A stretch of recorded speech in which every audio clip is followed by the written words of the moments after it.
Hello everyone, welcome to एग्जाडमी redefining education. मेरा नाम है प्रभाष कुमार और हम आपको पढ़ा रहे हैं कॉम्प्लेक्स एनालिसिस। लेक्चर चल रहा है हमारा कॉम्प्लेक्स इंटीग्रेशन का। इस वाले लेक्चर में हम लोग और भी महत्वपूर्ण जानकारी सीखेंगे कॉम्प्लेक्स इंटीग्रेशन के बारे में और थोड़ा सा अलग लेवल का प्रॉब्लम सीखते हैं। कॉन्सेप्ट्स आपके और ज्यादा तगड़े हो जाएंगे। तो देखो यहाँ पे हम 4 क्वेश्चंस करेंगे, 5 क्वेश्चंस इसमें। पहला क्वेश्चन हमारे पास integration e to the power of 5z by z minus pi i और c आपको दिया हुआ ही है। आपको रूल पता है कि जो भी c दिया रहता है सबसे पहले वही ड्रॉ करना रहता है। अगर उसमें आपको कोई भी सिंगुलर पॉइंट नहीं मिलता तो डायरेक्ट हम 0 बोल देते हैं, फॉर्मूला लिखा नहीं। जहां पे डायरेक्ट अगर 0 बोल देते हैं, अगर आपको कोई सिंगुलर पॉइंट मिल जाता है तब ये वाले फॉर्मूला लगाते हैं। इसमें हम लोग nth ऑर्डर डेरिवेटिव वाले फॉर्मूला क्वेश्चन भी उसमें सीखेंगे, ठीक है। तो सबसे पहले पहला क्वेश्चन का c बनाइए। जनरली ऐसा रहता था, ये सब देख करके लगता था आपको कि ये तो सर्कल है, लेकिन ये देख के क्या लग रहा है, ये सर्कल नहीं है, ये एलिप्स है। तो जब भी इस तरह का आप देख के लगे तो क्या बोलोगे, एलिप्स बोलोगे। इसको विश्वास ना हो और समझ में नहीं आए कि जेड के टर्म्स में क्या फिगर बनेगा तो उसको एक्स और वाई के टर्म्स में कन्वर्ट कर दो, ठीक है। तो यहां पे सी क्या दिया हुआ है हमारे पास, mod of z minus 2 plus mod of z plus 2 is equal to 6। देखो बहुत ही बेहतरीन तरीके से जेड क्या लिखेंगे हम, x प्लस आई वाई लिखेंगे माइनस 2 और प्लस x प्लस आई वाई लिखेंगे और प्लस 2 करेंगे, इज इक्वल टू 6 कर दिया। यहां पे रियल पार्ट इमेजिनरी पार्ट को अलग कर दीजिए, x माइनस 2 अलग करेंगे, आई वाई अलग, और x प्लस 2 अलग रखेंगे और आई वाई अलग रखेंगे। इसका मॉड निकालना है तो क्या होता है, root under of a square plus b square, so x minus 2 का होल स्क्वायर प्लस y का स्क्वायर, और प्लस इसको हम लिख सकते हैं x प्लस 2 का whole square plus y square is equal to 36। यहां पे अगर हम दोनों साइड स्क्वायर कर देंगे तो कोई फायदा नहीं होगा, कॉम्प्लिकेट हो जाएगा। तो इसको आप भेज दीजिए राइट हैंड साइड में। इधर आप लिखेंगे x माइनस 2 का whole square plus y square is equal to 36 minus root under of x plus 2 का होल स्क्वायर प्लस y का स्क्वायर, ठीक है। अब दोनों साइड कर दो स्क्वायर। जब दोनों साइड स्क्वायर करेंगे तो ये मिलेगा x माइनस 2 का whole square plus y square is equal to 36 minus root under of x plus 2 का whole square plus y square. A square क्या था, दोनों साइड स्क्वायर किया था, नहीं ये तो 6 था, सॉरी ये तो 6 था। अब इसको ये हो गया है हमारे पास, इसका स्क्वायर करना है हमको, ठीक है, क्योंकि इस साइड आपने स्क्वायर कर लिया था तो इसका भी तो स्क्वायर करना पड़ेगा ना। इसका स्क्वायर किया तो इसका भी स्क्वायर करना पड़ेगा। तो ये होगा x माइनस, इसको तोड़ लो, ये बन जाएगा आपका x square plus 4 minus 4x plus y square. ये बन जाएगा हमारे पास 36 का 36, a square plus b square मतलब x प्लस 2 का whole square plus y square और minus 12 root under x plus 2 का whole square plus y square, ठीक है।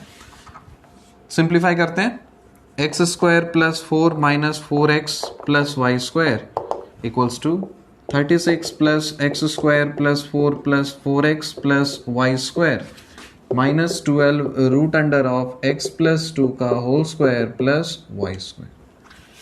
यहां से 4 और 4 कट गया, x स्क्वायर कट गया, फिर y स्क्वायर कट गया, और आपको दिख रहा है साफ साफ कि इधर वाला पोर्शन आप इसको इधर लेके आ सकते हो। तो इधर लिख दो 12 root under of x plus 2 का होल स्क्वायर लिखेंगे और प्लस वाई स्क्वायर करेंगे, और राइट हैंड साइड में आपका 36 प्लस 8x होगा। अब इसको कर दीजिए आप स्क्वायर, इसको भी कर देते हैं स्क्वायर, मिटा देते हैं।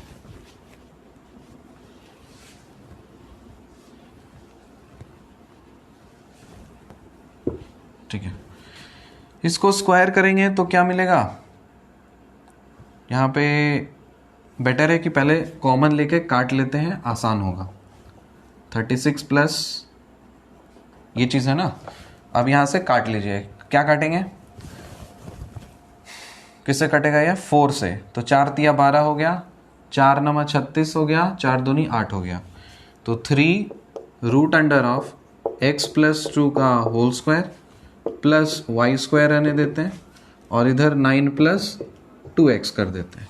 अब इस साइड भी फिर से स्क्वायर कर दो, इस साइड भी फिर से स्क्वायर कर दो, तो ये मिलेगा हमको 9 टाइम्स x प्लस 2 का whole square plus y square, और ये हो जाएगा 81 प्लस 4x स्क्वायर प्लस 2 दूनी 4 नंबर 36, तो 36x।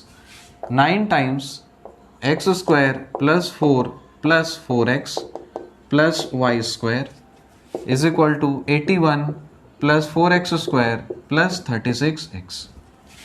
9x square plus 36 plus 9 चौके 36x plus 9y square is equal to 81 plus 4x square plus 36x। 36x उड़ गया और क्या बचा आपका 9x स्क्वायर है और 36, अच्छा ठीक है, इसको अब हम लिखते हैं 9x square minus 4x square, तो 5x स्क्वायर हो गया। 9x square minus 4x square 5x square हो गया प्लस 9y स्क्वायर हो गया, और इधर हो जाएगा 81 माइनस 36 करेंगे तो 45 हो गया। ठीक है, अब क्या करना चाहिए हमें, यहाँ पे आप 5 से डिवाइड कर देते हैं, इधर 1 कर देते हैं, तो इधर 45 कर दीजिए, इधर 45 और इधर 45, काट डालो, 5 नंबर 45, 9 पचे 45, और ये कितना हो गया 1 हो गया। सो x बाई 3 का होल स्क्वायर, इसको आप ऐसे लिख सकते हो x स्क्वायर बाई 3 स्क्वायर, फिर plus y square by root 5 का स्क्वायर और इज इक्वल टू 1।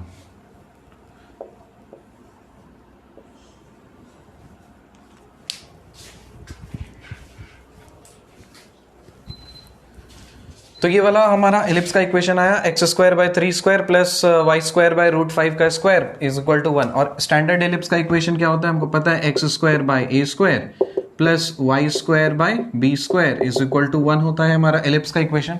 कंपेयर करेंगे तो हमको पता चल जाएगा यहाँ से क्या a इज इक्वल टू है 3 और b क्या है रूट 5। इसको अब हम लोग प्लॉट कर सकते हैं इजिली, तो इसको ग्राफ बनाते हैं। यहाँ पे ये रहा आपका एलिप्स, जो मेजर एक्सिस है हाफ वो हो जाएगा 3,0 और ये बन जाएगा हमारे पास 0, √5। ठीक है, फिर इधर आ जाएगा 0, -√5 और इधर आप लिख सकते हो -3,0। तो ये एक जोन बन गया हमारे पास। ठीक, अब ये जो C है ये क्या एक स्फीयर को रिप्रेजेंट कर रहा है ना, एक स्फीयर रिप्रेजेंट कर रहा है। हमें तो वही पता करना रहता है कि हमारा सिंगुलर पॉइंट निकालेंगे और टेस्ट करेंगे कि सिंगुलर पॉइंट हमारे इस पॉइंट में एग्जिस्ट कर रहा है या नहीं। अगर नहीं कर रहा होगा, हर जगह एनालिटिक होता है डायरेक्ट 0, अगर एग्जिस्ट कर रहा होगा तो अलग बात है। तो यहाँ पे सिंगुलर पॉइंट निकालने के लिए क्या करना चाहिए हमको, z माइनस पाई आई को करना पड़ेगा 0। तो यहां से लिख सकते हो z इज इक्वल टू पाई आई। तो इसको क्या आप ऐसा नहीं लिख सकते हो 0 प्लस पाई टाइम्स आई, तो हम पॉइंट के टर्म्स में क्या लिखेंगे 0, पाई। पाई मतलब 3.14 और √5 मतलब 2 पॉइंट समथिंग। ठीक है ना, तो ये 3.1 मतलब कहीं बाहर में होगा।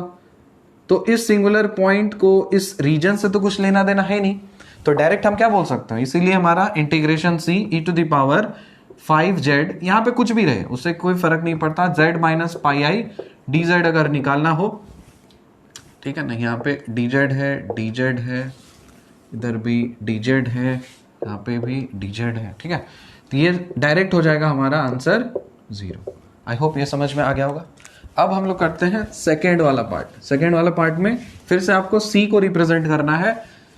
यहाँ पे ये mod z is equal to 2 लिखा हुआ है, तो इसको हम लोग क्या बना सकते हैं, एक circle mod z is equal to 2 ये रिप्रेजेंट करता है। सेंटर है हमारा 0 और रेडियस हमारे पास r।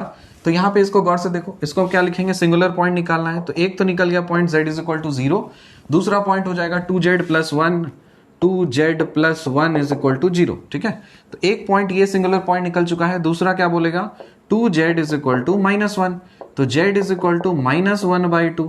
ठीक है, 2 पॉइंट है। अब इसको प्लॉट करते हैं हम लोग कि ये दोनों सिंगुलर पॉइंट्स कहाँ पे लाई कर रहे हैं। तो z इज इक्वल टू 0, मतलब ये पॉइंट तो है, कोई दिक्कत ही नहीं। और z is equal to minus half, तो देखो इसको प्लॉट करने के लिए सबसे अच्छा तरीका होता है x और y के टर्म्स में लिख लो। तो इसको हम लिखेंगे 0 प्लस i टाइम्स 0। तो ये पॉइंट क्या दिया हमको 0,0, जो कि हमने प्लॉट किया यहाँ पे।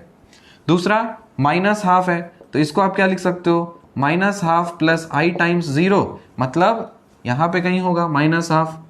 x पॉइंट क्या है आपका माइनस हाफ, तो यहां पे। तो इससे आपको पता चल रहा है क्या कि यहां पे देखो गौर से z इज इक्वल टू 0, ये भी एक अंदर में लाई कर रहा है इस वाले सर्कल में। ये वाला जो सर्कल है यहाँ पे z mod z is equal to 2 है, तो रेडियस 2 यूनिट्स का है, तो ये हमारे पास 2,0 है। यहाँ पे क्या है माइनस 2,0, इसको बोलेंगे हम लोग 0,2, और यहाँ पे है 0,-2। अब ये जो पॉइंट था आपका सिंगुलर पॉइंट, ये है 0, 0, तो यहाँ पे है ये इस पे। और ये वाला जो पॉइंट है दूसरा सिंगुलर पॉइंट का है माइनस हाफ प्लस i, तो इसको हम लोग लिखेंगे माइनस हाफ, 0। इसका मतलब ये है कि अब ये वाला जो पॉइंट है ये इस सर्कल के अंदर में है, तो दोनों सिंगुलर पॉइंट है अंदर में, तब कौन सा फॉर्मूला लगाना है, तब तो ये 0 होगा नहीं। तब क्या करना है हमको, तब लगाना है हमको कॉची इंटीग्रल फॉर्मूला, एक इसके लिए और एक इसके लिए, ठीक है। अब सवाल उठता है कि यहाँ पे क्या किया जाए, क्योंकि दोनों चीज है हमारे पास, z इज इक्वल टू 0 भी सिंगुलर पॉइंट है और z 2z+1 भी सिंगुलर पॉइंट है। तो इसको हमको करना पड़ेगा, तोड़ना पड़ेगा पार्शियल फ्रैक्शन के टर्म्स में, क्योंकि दोनों पॉइंट को इन्वॉल्व करना है इसमें। अलग से हम लिख देते हैं z is equal to 0 point भी कंसिडर होगा और z is equal to minus half point भी कंसिडर होगा। तो इस वाले फंक्शन को पार्शियल फ्रैक्शन के टर्म्स में हमको तोड़ना है, तो उसको हम लिख सकते हैं 1 divided by z into 2z+1। इसको तोड़ने का तरीका क्या होता है, a डिवाइडेड बाई z लिखा, फिर plus b divided by 2z+1 लिख दिया। यहां से मेरे को a और b का वैल्यू पता करना है, तो आपको सिंपल सा लॉजिक पता है कि डिनोमिनेटर में तो सेम रहेगा, एलसीएम ले लोगे तो ऊपर में क्या चला आएगा, यहां पे आ जाएगा a टाइम्स 2z+1 और ये आ जाएगा b टाइम्स z। अब इसमें हम लोग क्या करेंगे, एक बार z को 0 पुट करेंगे ताकि गायब हो जाए, ठीक है। तो अगर हम z इज इक्वल टू 0, मतलब ये वाला अगर हम इसमें पुट करते हैं तो ये वाला टर्म हो जाएगा गायब, ठीक है। इसमें पुट करो 0, तो 2 इंटू 0 क्या बन जाएगा 0, 0+1 मतलब 1, 1 इंटू a मतलब a। तो यहां से हमको पता चल गया कि a की वैल्यू है 1, तो आप लिख लो यहाँ पे a की वैल्यू निकल गई है 1। अब आपको b निकालना है, ठीक है। b निकालने के लिए आप क्या करोगे, इस वाले a वाले टर्म के साथ इसके कोएफिशिएंट को 0 कर दोगे, मतलब इसको गायब करना है हमको। तो ये गायब तब होगा जब z की वैल्यू हम माइनस हाफ पुट करेंगे, तो यहां पे डालो, ये गायब हो गया, बचेगा क्या bz बचेगा, ठीक है। तो यहां से आपको पता चल गया कि b की वैल्यू क्या निकल गई, यहाँ पे यहाँ पे 1 लिखा, ये तो गायब हो गया, और b और z के जगह पे क्या डालना है, माइनस हाफ डालना है, ठीक है। जैसे ही हम b is equal to minus half डाले तो इससे 2 इधर भाग जाएगा, तो क्या मिलेगा, b इज इक्वल टू -2 पता चल गया हमको। तो b भी हो गया हमारा -2। इसका मतलब ये है कि इस वाले टर्म को हम कैसे लिख सकते हैं, a के जगह पे लिख देंगे 1, तो इसको लिखा जा सकता है 1/z, और b के जगह पे क्या लिखा जा सकता है -2, तब ये -2 डिवाइडेड बाय 2z+1 हो जाएगा, ठीक है। ये बराबर हो जाना चाहिए z टाइम्स 2z+1 के। अगर विश्वास ना हो तो इसको कर लो, सिंप्लीफाई कर लो, देखो यही आएगा, करके चेक करके देख लेते हैं। एलसीएम लेंगे तो क्या मिलेगा, z टाइम्स 2z+1 हो गया, और इधर क्या जाएगा 2z+1, और ये इधर मल्टीप्लाई हो गया z, और इधर ये 2z हो जाएगा, सो -2z। तो ये कैंसिल हो गया, क्या मिला 1 divided by z times 2z+1। क्या ये वही चीज है जो आपके LHS के बराबर, बिल्कुल सही। तो आप इस वाले एक्सप्रेशन को इस वाले टर्म में आप लिख सकते हो, तो हम 2 अलग अलग चीज कर सकते हैं, ठीक है। बाकी रह गया ये ऊपर में z²+1 है ना कि नहीं। तो हम देखो फाइनली क्या कर पा रहे हैं, z²+1 divided by z into 2z+1 को और क्या लिख सकते हैं हम, z²+1 लिखा और divided by z times z²+1 लिखा, डिवाइडेड बाय z किया, फिर माइनस न्यूमरेटर में z²+1 चाहिए हमको और डिनोमिनेटर में 2z+1। अब इंटीग्रेशन सॉल्व करना है हमको c का dz के रेस्पेक्ट में, तो इसको करो dz के रेस्पेक्ट में, इसको करो dz के रेस्पेक्ट में। ये एक अलग इंटीग्रेशन है, ये एक अलग इंटीग्रेशन है, इसको अलग से सॉल्व करो, इसको अलग से सॉल्व करो, माइनस कर दो। तो इसको हम नाम दे रहे हैं I1 और इसको नाम दे रहे हैं हम I2। ठीक है, I1 निकालते हैं। I1 हमको फाइंड करना है integration C integration C Z square plus 1 divided by Z dz। ठीक है, कैसे सॉल्व होगा ये? आपको पता है कि जो सिंगुलर पॉइंट होता है उसको रखता है नीचे, तो इसको हम इस फॉर्मेट में कन्वर्ट करेंगे। तो इसको हम लिख सकते हैं integration Z square plus 1 divided by Z. यहां पे इसको क्या लिखा जा सकता है? जेड माइनस 0 लिखा जा सकता है। ये है आपका dz। अब पूरी तरह से कन्वर्ट हो चुका है इस फॉर्मेट में, और आपको सिखाया गया था, हम सिखाए थे आपको कि जो भी आपका सिंगुलर पॉइंट रहता है वो जाता है नीचे, जो कुछ भी बच जाए उसको झोला में पैक करो और छज्जा पे फेंक दो। तो यहाँ पे कुछ है ही नहीं फेंकने के लिए, तो सिर्फ अकेला बचा हुआ है जेड माइनस 0। तो इससे जब आप इसको कंपेयर करोगे तो यहाँ पे a का वैल्यू क्या आ गया? a का वैल्यू आ गया 0 आ गया, और डायरेक्ट आंसर इसका क्या आ जाना चाहिए? 2 pi I times F of 0। यही तो करना है। यहां से अब एफ ऑफ जेड कंपेयर करोगे तो एफ ऑफ जेड पता है आपको जेड स्क्वायर प्लस 1 होता है। एफ ऑफ 0 अगर आपको निकालना है तो 0 स्क्वायर प्लस 1, ये क्या हो जाएगा? 0 प्लस 1 मतलब 1। तो एफ ऑफ 0 हो गया है 1, तो इसको भगा दो। तो यहां पे 1 से मल्टीप्लाई करोगे तो आंसर क्या आ जाएगा आपका? 2 पाई आई। तो इसको मैं अलग से लिख दे रहा हूं, I1 क्या आ गया? 2 पाई आई आ चुका है। ठीक है, अब हमको फाइंड करना है I2, और फिर फाइनली I1 माइनस I2 कर देंगे। I2 फाइंड करने के लिए इंटीग्रेशन C, ये वाला पार्ट लिखना है, तो जेड स्क्वायर प्लस 1 रहने दो अलग, यहां पे लिख दीजिए आप 2z प्लस 1। ठीक है, और dz। अब सवाल उठता है कि सर यहाँ पे तो z माइनस a के टर्म्स में है, यहाँ पे तो 2z प्लस 1 है, क्या करेंगे? हम कन्वर्ट कर देंगे 2z प्लस 1 वाले टर्म को z माइनस a के टर्म्स में। कैसे? यहां से आप 2 को कॉमन ले लीजिए, तो यहां पे देखो z स्क्वायर प्लस 1 हो गया, यहां से 2 अगर आप कॉमन लेते हो तो ये बन जाएगा z। ठीक है, प्लस 1/2 ऐसा तो लिख सकते हैं। ठीक है, अब प्लस को क्या हम माइनस ऑफ माइनस लिख सकते हैं? बिल्कुल लिख सकते हैं। तो 2 वाला टर्म चला जाएगा ऊपर। मैंने बताया था आपको, जो सिंगुलर पॉइंट रहता है वो यहाँ पे सिर्फ डिनोमिनेटर में z माइनस a वो सिंगुलर वाला पॉइंट रहता है, जो बाकी से कुछ भेजा झोला में पैक करो और छज्जा पे फेंक दो। फिर क्या करेंगे यहाँ पे? तो इसको, ये रह गया आपका dz इंटीग्रेशन C, इसको आप लिख सकते हो z स्क्वायर प्लस 1/2 हो गया अलग। यहां पे नीचे में आप लिख सकते हो z माइनस ऑफ माइनस 1/2, ये बन गया है, ये लिख दिया आप dz। डायरेक्ट अब कन्वर्ट हो चुका है इस फॉर्मेट में, और आपको पता है कि नीचे में z माइनस a रहता है, तो ये इसका आंसर होता है 2 pi I into F of a। तो इसको आप क्या करोगे? इसका आंसर हो जाएगा 2 pi I times F of minus 1/2 होगा। एफ ऑफ माइनस 1/2 कैसे निकालेंगे? आपको दिख रहा है कि ये वाला पोर्शन जो है ऊपर में, जो छज्जा के ऊपर होता है, वो होता है एफ ऑफ जेड। तो यहां पे आप लिखोगे f of z is equal to z square plus 1/2, फिर एफ ऑफ माइनस 1/2, इसका माइनस 1 का स्क्वायर करोगे तो क्या होगा? 1/4। सो ये लिखेंगे 1/4 प्लस 1 डिवाइडेड बाई 2। एलसीएम लो, ऊपर में एलसीएम लोगे तो ये बन जाएगा आपका 4, ये 1 प्लस 4 और नीचे में आ जाएगा 2, मतलब 4 1 5 डिवाइडेड बाय 8। तो ये बन गया आपका 5/8। ठीक है, तो फाइनली ये बन चुका है आपका 5 डिवाइडेड बाय 8। इसको काट दीजिए, 2 चौके 8 हो गया, तो 5 पाई आई डिवाइडेड बाय 4। ठीक है, I2 निकल चुका है 5 pi i divided by 4, 5 pi i divided by 4। अब फाइनल आंसर आपको जो इंटीग्रेशन निकालना है वो है आपका I1 माइनस I2, दोनों को कर दीजिए माइनस। तो यहां पे I is equal to I1 minus I2 होता है। I1 क्या है? I1 है आपका 2 पाई आई, फिर minus 5 pi i bye 4। LCM ले लो, 4 हो जाएगा, 4 दूनी 8, 8 पाई आई माइनस 5 पाई आई, 8 माइनस 5 मतलब 3 पाई आई डिवाइडेड बाय 4। ये बन चुका है आपका आंसर। क्लियर हो गया? ये आपका सेकंड क्वेश्चन था। थर्ड क्वेश्चन देखो, थर्ड क्वेश्चन में थोड़ा सा सेम प्रोसेस है, बस थोड़ा सा अलग चतुराई करना है आपको कैलकुलेशन बनाने के लिए। यहां पे integration C cos h pi z by z into Z square plus 1 dz है। ठीक है, तो यहां पे हम C भूल गए, C is equal to suppose मान लेते हैं z is equal to mod z is equal to अगर 1 है, इसके लिए mod z is equal to 1 है, तो सबसे पहले हम एक सर्कल बनाते हैं mod z is equal to 1। Mod z is equal to 1 मतलब सेंटर है यहाँ पे, 1 यूनिट है यहाँ, तो 1 0 और ये बन जाएगा 0 कॉमा 1, ये बन जाएगा आपका -1 कॉमा 0 और ये बन जाएगा आपका 0 कॉमा -1। समझ में आई बात?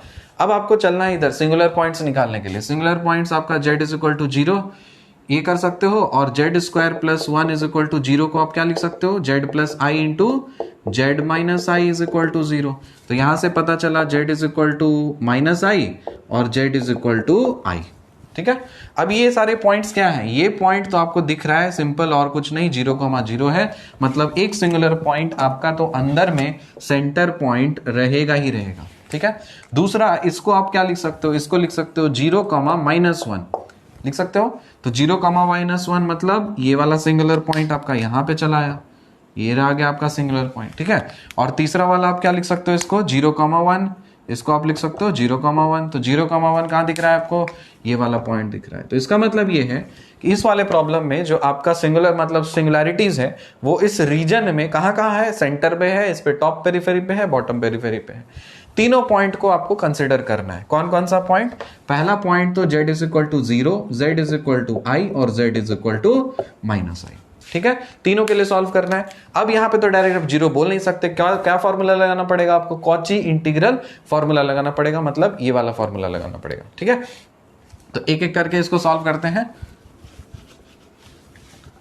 अब इस वाले प्रॉब्लम को फिर से आपको पार्शियल फ्रैक्शन में ब्रेक करना है, तो आपको लिखना पड़ेगा 1/z into Z square plus 1, इसको आपको लिखना चाहिए a डिवाइडेड बाय z आपको लिखना चाहिए, मतलब ये क्या हो जाएगा, इसको आप लिखोगे, इसको ब्रेक करोगे ना तो यहाँ पे लिखोगे z प्लस आई और z माइनस आई आएगा।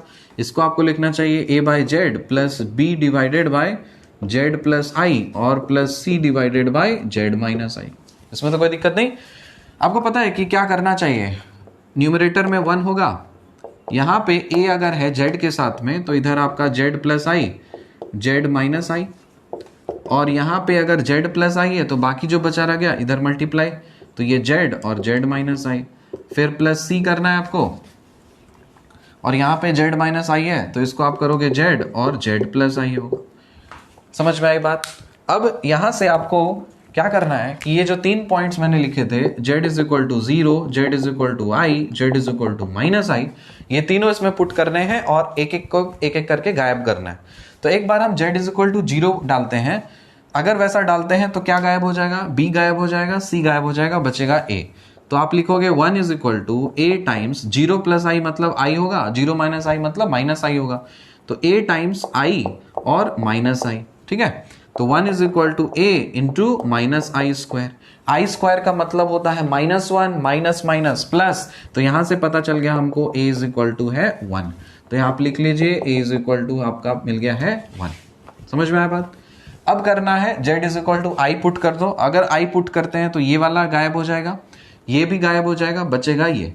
तो 1 is equal to c times c into 1 मतलब c और 1 प्लस आई, तो क्या करना पड़ेगा, c के जगह पे c के जगह पे आपको i डालना पड़ेगा, तो यहां पे आ गया c टाइम्स i और i प्लस आई।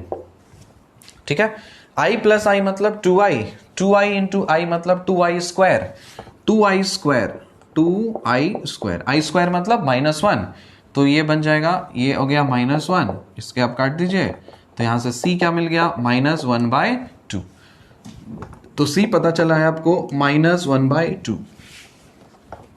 अब आखिरी z is equal to minus i put करो, माइनस आई अगर हम पुट करते हैं तो ये गायब हो जाएगा, ये गायब हो जाएगा, बचेगा क्या, b वाला टर्म। तो यहां पे आप लिखोगे b is equal to b into minus i into -2i, क्योंकि -i -2i, माइनस और माइनस तो प्लस ही होना है, तो गायब हो जाएगा। 2i स्क्वायर मतलब i स्क्वायर -1 -2, तो यहां से भी आपको पता चल गया, थोड़ा और कर देते हैं, b is equal to b into 2i square, यही तो होगा, माइनस माइनस गायब हो गया, 2 इंटू आई स्क्वायर हो गया, आई स्क्वायर मतलब -1 हो गया, -1 हो गया, तो यहां से b को क्या बोल सकते हो, -1/2 बोल सकते हो। ठीक है, तो यहां से हमको ये भी पता चल गया b इज इक्वल टू -1/2। तो एक सही तरीका है, आप पार्शियल फ्रैक्शन में इस तरह से आप इस तरह से तोड़ लिया इसको, तो ये वाला जो फंक्शन है 1/z into z plus i z minus i, इसको आप लिख सकते हो a मतलब वन बाई जेड हो गया। बी के बदले -1/2 टाइम्स जेड प्लस आई हो गया, और सी के बदले -1/2 टाइम्स जेड माइनस आई हो गया।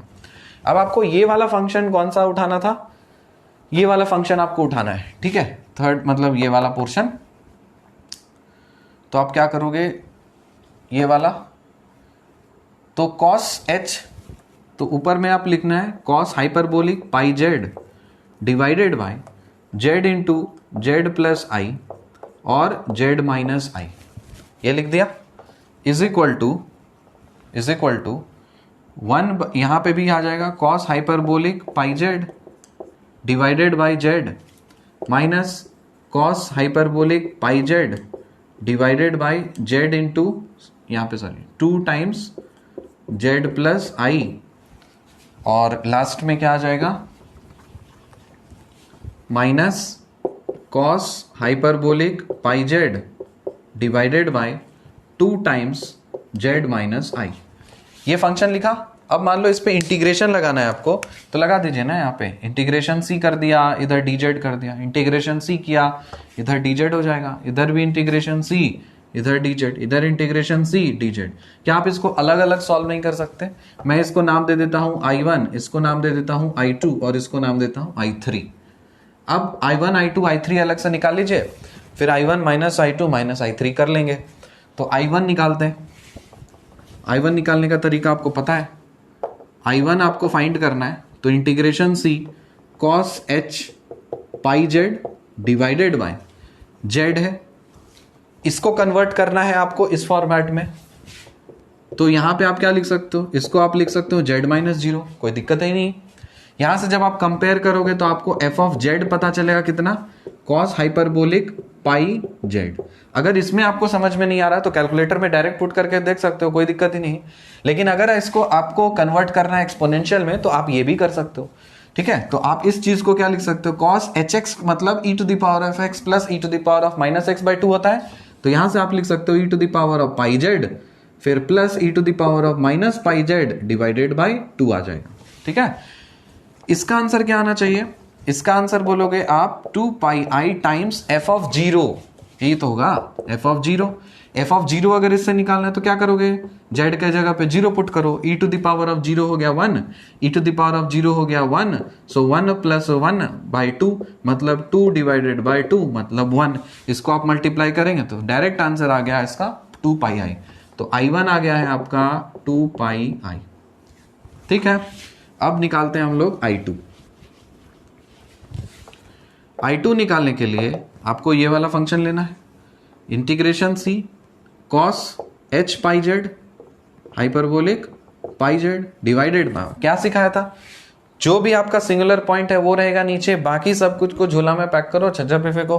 तो 2 है ऊपर में, तो यहां पे आप क्या करोगे, बाई 2 ऊपर कर दीजिए और नीचे में आ जाएगा आपका क्या, Z minus of minus i. इसमें तो कोई दिक्कत ही नहीं है, dz कर दिया, क्योंकि आपको हमेशा z माइनस समथिंग रखना है। जब आप कंपेयर करोगे तो a पता चल गया माइनस आई, तो यहां से कंपेयर करने पे a is equal to minus i पता चल गया। और इसका आंसर क्या होना चाहिए, 2 pi I times F of a होना चाहिए, ठीक है। मतलब 2 pi I times F of minus आई होना चाहिए, ठीक। एफ ऑफ जेड क्या है, एफ ऑफ जेड आपको दिख रहा है कि और कुछ नहीं cos h pi z divided by 2 है। तो इसको आपको कन्वर्ट करना है एक्सपोनेंशियल में, तो करके देख लो, 1/2 अलग रख लो और इधर क्या कर सकते हो, e to the power of pi z plus e to the power of minus pi z और डिवाइडेड बाय 2 हो गया। ये है आपका f ऑफ जेड हो गया। अब यहां से आपको f ऑफ माइनस आई निकालना है, तो आप इसमें पुट करो, f of minus i is equal to half of, इधर क्या हो जाएगा 2 to 4 हो जाएगा, तो 1/4 कर दीजिए, और इधर कर सकते हैं आप e to the power of minus pi i फिर plus e to the power of pi i. ये तो हो गया f ऑफ माइनस। तो इसको यहां पे सब्सटीट्यूट करिए, आपको मिल जाएगा क्या, 1/4 times e to the power of minus pi i, और इधर आप पुट करोगे माइनस तो ये प्लस हो जाएगा, तो e to the power of pi i. इसको आपको ऐसे फॉर्मेट में रखना है तो ऐसे रखो, अगर इसको कन्वर्ट करना है e to the power of तो आप उसमें भी 1 + 1 - 1 में कन्वर्ट कर सकते हो, कोई दिक्कत नहीं, क्योंकि आपको पता है e⁻i थीटा क्या होता है, cos theta plus i sin theta, ये होता है। तो आपको अगर मैं पूछूं e⁻i पाई बताओ, तो ये बोलोगे सर ये और कुछ नहीं, cos pi plus i sin पाई होता है। ठीक, अब यहां से हम लोग, अगर आप भूल चुके हो इसका वैल्यू, तो आप निकाल सकते हो। sin 180 का वैल्यू क्या होता है, sin 180 होता है 0, और cos 180 क्या होता है, cos 180 होता है -1, तो -1 + 0 मतलब -1, तो e⁻i पाई मतलब -1, तो इसके जगह पे चला आएगा -1, और e⁻i पाई निकालना है, तो इधर तो प्लस हो जाएगा, यहाँ पे चला आएगा माइनस। ठीक है, तो यहाँ पे आ गया माइनस, cos पाई मतलब -0, तो ये भी आ गया क्या आपका -1, तो यहाँ पे भी आप लिख सकते हो -1, तो ये भी -1 हो गया, ये भी -1 हो गया। ठीक है, तो e⁻i पाई चाहिए ना, e⁻i पाई चाहिए,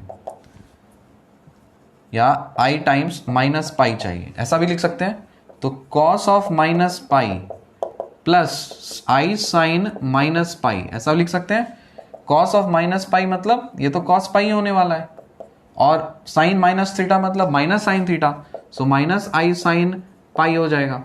cos 180 अभी सीखा, 180 -1 होता है, ये 0 होता है, तो -1 - 0 मतलब -1, तो इसका आंसर क्या आना चाहिए, -1, तो इसलिए -1।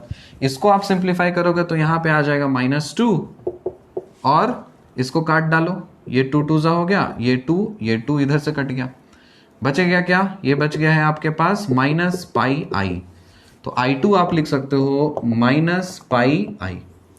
ठीक, आखिरी बचा है आपके पास i3।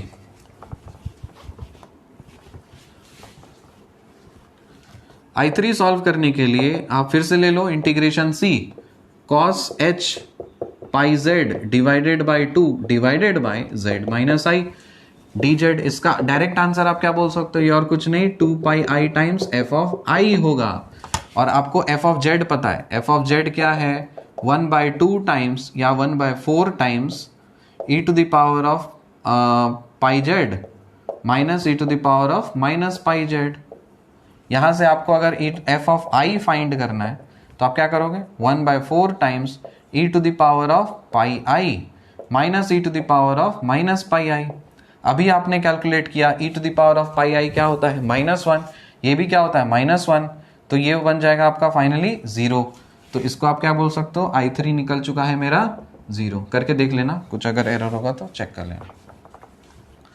फिर टोटल इंटीग्रेशन फाइंड करना है, तो i1 - i2 - i3, so total integration i1 - i2 - i3। i1 निकाला था आपने 2πi, i2 निकाला था आपने -πi, तो ये बन जाएगा -πi, i3 निकाला था 0, सो 2 + 3 मतलब ये बन जाएगा आपका 3πi। ये हो गया आपका टोटल इंटीग्रेशन इस वाले पर्टिकुलर क्वेश्चन के लिए। उसी तरह से यहाँ पे इस चीज को आप सॉल्व कर सकते हो क्लियरली, तो साफ साफ दिख रहा है ये वाला क्वेश्चन। सबसे पहले तो आप सर्कल बना लो, सर्कल बना लेते हैं इधर, तो ये बन गया है मेरा सर्कल। ठीक है, ये है आपका mod z = 1, ये आपका mod z = 1 का मतलब एक सर्कल जिसका सेंटर है 0 और रेडियस है 1 यूनिट का। तो यहाँ पे ये पॉइंट क्या हो गया 1,0, ये पॉइंट क्या हो गया 0,1, ये पॉइंट हो गया 0,-1, और ये पॉइंट क्या हो गया -1,0। ये पॉइंट हो चुका है आपका, जोन डिफाइन हो चुका है।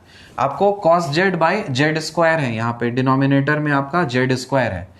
अब इसको सॉल्व करने के लिए यहाँ पे आप देख रहे हो कि आपको ये वाला फॉर्मूला लगाना पड़ेगा, आपको कन्वर्ट करना पड़ेगा इस वाले फॉर्मेट में, क्योंकि यहाँ पे 1 पावर नहीं है, एक से अधिक पावर है। ठीक है ना, इसके होल पे अधिक पावर है।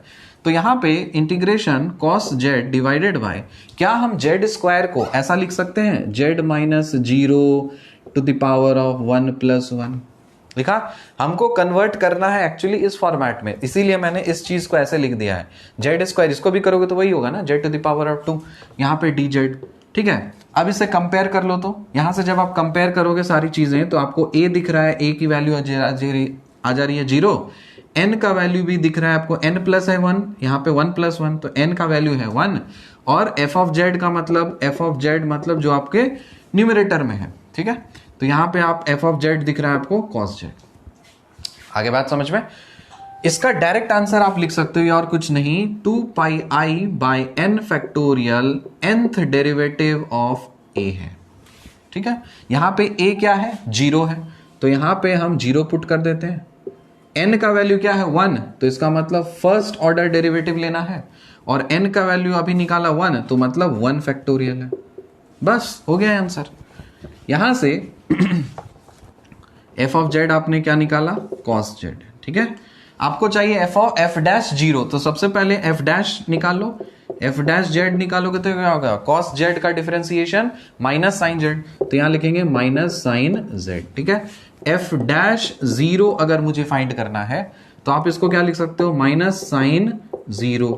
साइन 0 मतलब 0, ये तो हो गया पूरी तरह से 0, कोई दिक्कत ही नहीं है, पूरी तरह से एफ डैश 0 हो गया है, पूरी तरह से 0, तो मतलब ये हो गया है 0। ठीक है, आखिरी सवाल लास्ट क्वेश्चन हम लोग देखते हैं। यहां पे दिख रहा है आपको, इसी तरह से इस फॉर्मेट में कन्वर्ट करना है।